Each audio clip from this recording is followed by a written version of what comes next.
इस वीडियो में measurement of large distance में दूसरी विधि इको मेथड, परावर्तन या प्रतिध्वनि विधि।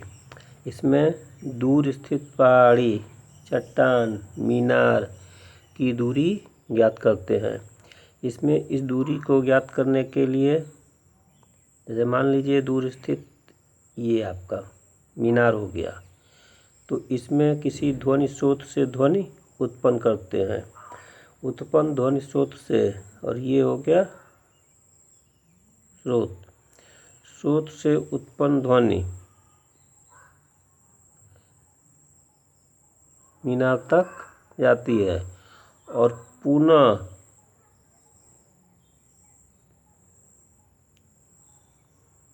स्रोत तक वापस आती है। तो जाने में चली गई दूरी यस, और पुनः उतनी ही दूरी वापस आने में। तो यस दूरी जाने में और यस दूरी वापस आने में। फिर स्रोत से मीनार तक और मीनार से ध्वनि के टकराकर वापस आने तक लगा समय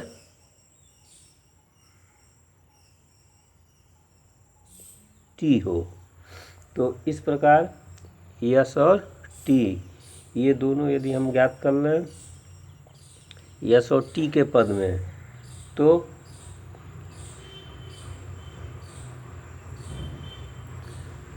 दोबारा सुनने का मतलब हो गया स्रोत से ध्वनि उत्पन्न होने पर मीनार से टकराकर और पूरा स्रोत तक आने में लगा समय। इससे कह सकते हैं दोबारा सुनने में लगा समय, और ये टी। फिर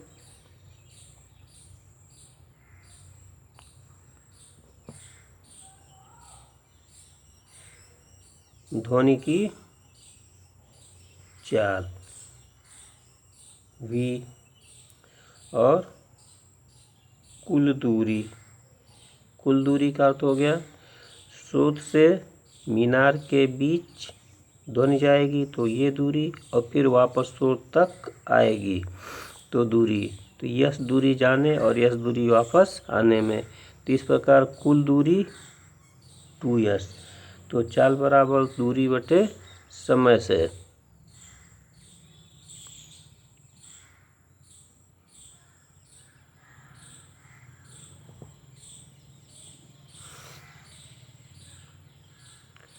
कुल दूरी, तो ये आपका हो जाएगा चाल गुणे समय।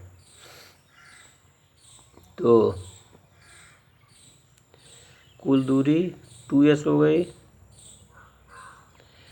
चाल ध्वनि की चाल v गुणे समय t। इस प्रकार हमको यस का मान ज्ञात करना है, स्रोत से मीनार के बीच की दूरी। तो ये यस बराबर VT/2। ये हो गई किसी स्रोत से मीनार के बीच की दूरी यस।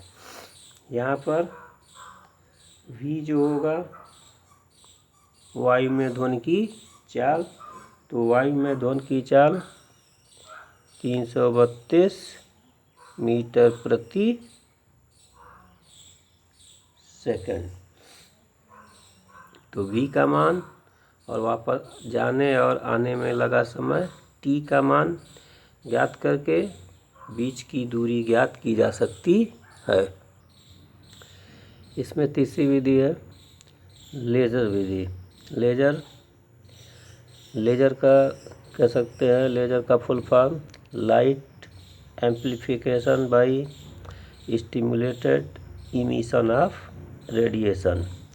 कभी कभी एग्जामिनेशन में लेज़र का फुल फॉर्म भी पूछा जा सकता है। तो लेज़र का फुल फॉर्म ये हो गया। लेज़र यह विधि प्रकाश के परावर्तन पर या प्रतिध्वनि पर आधारित होती है।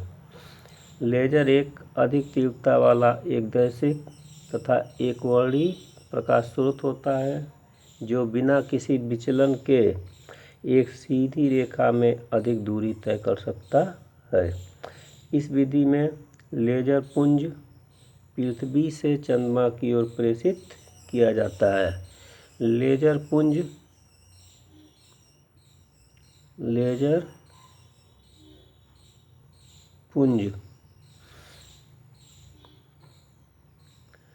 चंद्रमा से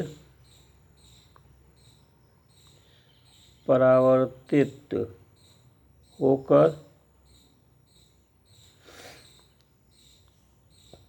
पृथ्वी पर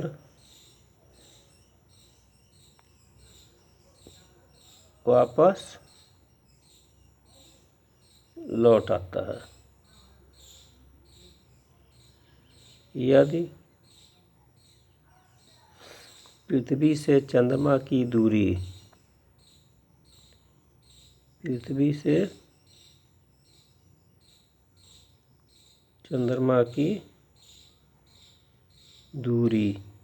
यस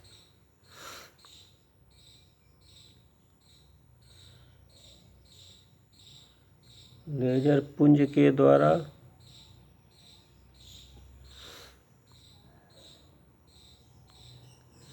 चंद्रमा तक जाने तथा वहां से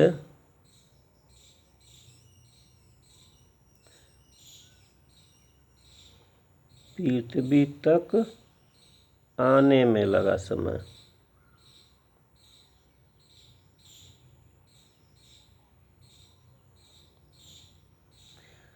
पृथ्वी जैसे इसके पहले हम इको मैथ में बताए थे, स्रोत से मीनार तक जाने में लगा समय और मीनार से स्रोत तक आने में लगा समय टी।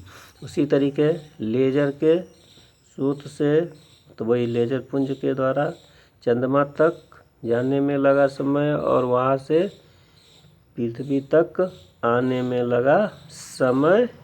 यहाँ पर भी इसको टी मानेंगे, ठीक।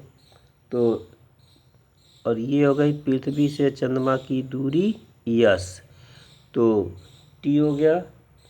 तो लेजर पुंज द्वारा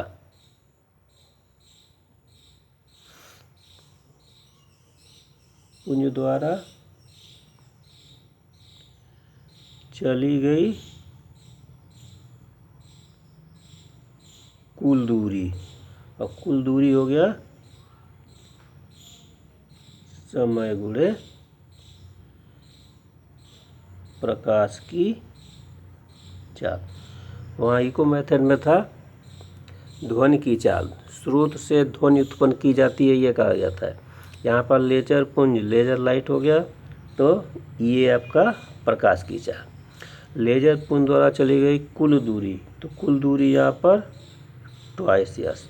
और यहाँ पर पृथ्वी से चंद्रमा की दूरी हम यस माने, तो जो यस दूरी है वह पृथ्वी से चंद्रमा तक जाने में, जबकि लेजर पुंज कुल दूरी जो होगी चंद्रमा तक जाएगी लेजर पुंज और फिर चंद्रमा से पृथ्वी तक वापस आएगी, तो यस और यस ये आपका हो जाएगा 2s। तो 2s बराबर टी समय और गुणे प्रकाश की चाल c। प्रकाश की चाल c, तो हमको यस का मान ज्ञात करना है, पृथ्वी से चंद्रमा के बीच की दूरी। तो यस बराबर c गुणे t/2। वहाँ पर ध्वनि की चाल v का मान ज्ञात था, ये c प्रकाश की चाल, और प्रकाश की चाल होता है 3 × 10⁸ मीटर पर सेकेंड। इसमें एक छोटा सा न्यूमेरिकल देखिए, एक लेजर पुंज को पृथ्वी से चंद्रमा तक जाने और चंद्रमा से पृथ्वी तक वापस आने में लगा समय 2.56 सेकेंड। तो चंद्रमा की पृथ्वी से दूरी ज्ञात कीजिए। इसमें वापस चंद्रमा तक जाने और वापस आने में लगा समय t आपको दिया गया है 2.56 सेकंड। दूसरा, c प्रकाश का वेग, ये ज्ञात है 3 × 10⁸ मीटर प्रति सेकंड। जो चंद्रमा से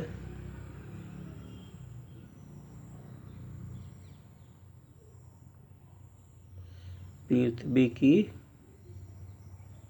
दूरी, और चंद्रमा से पृथ्वी की दूरी यस यदि माना गया तो यस बराबर आपका फार्मूला था c × t/2।